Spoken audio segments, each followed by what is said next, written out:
qui est une bonne nouvelle pour moi, c'est que là, on investit dans une nouvelle génération de moteurs à essence. Puis ça fait des années qu'il n'y a pas eu vraiment des gros changements dans les moteurs à essence. Je pourrais vous dire que les changements qu'on a vus dans les dernières années, à cause qu'il y avait comme un virage électrique, c'était un peu, selon moi, des plasters. C'est des espèces de solutions pour essayer de répondre aux normes d'émissions, puis aux normes de pollution, puis de réduire la consommation d'essence. Mais il n'y a jamais eu d'innovation vraiment dans les moteurs.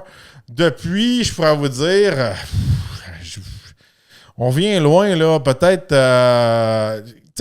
pour moi, là, on parle surtout des camions aujourd'hui, puis on parle surtout de V8.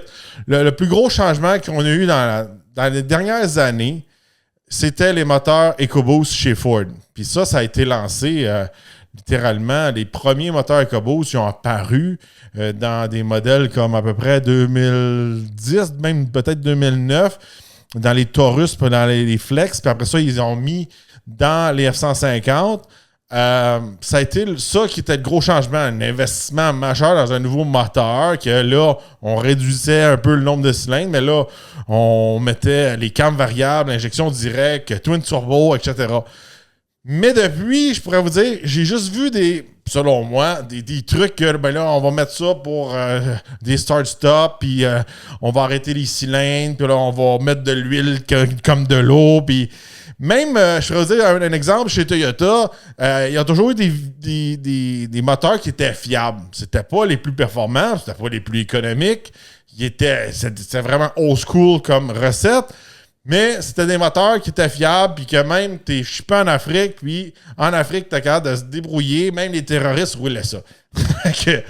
Mais là, avec toutes les règles d'émission, ils ont commencé à sortir des nouveaux petits moteurs, ces affaires-là. Puis depuis ce temps-là, beaucoup de troubles je pourrais dire, de fiabilité chez Toyota depuis ce temps-là. Fait que là, on va voir vraiment la prochaine génération, le gros changement. Puis chez GM, on va se le dire, le 5.3, le 6.2, ces choses-là, c'est vraiment des vieux moteurs. C'est pas des mauvais moteurs. C'est une vieille technologie qui ont mis plein de patentes à gosse dessus. Puis avec le temps, on dirait qu'il faut qu'ils trichent trop, puis ça a joué sur la fiabilité. Là, c'est sûr et certain, cette nouvelle génération-là de moteurs, ils vont travailler fort pour améliorer la fiabilité, parce que, on va se dire, le fameux fiasco de qu'est-ce qui se passe présentement avec leur 6.2 litres, ça s'empire de jour en jour. Si vous n'êtes pas au courant, j'ai fait des épisodes là-dessus qui en parlent en long et en large, puis j'ai même fait un autre épisode qui parle des réparations sur un autre truc de garantie des moteurs GM. Ça va pas bien dans ce coin-là.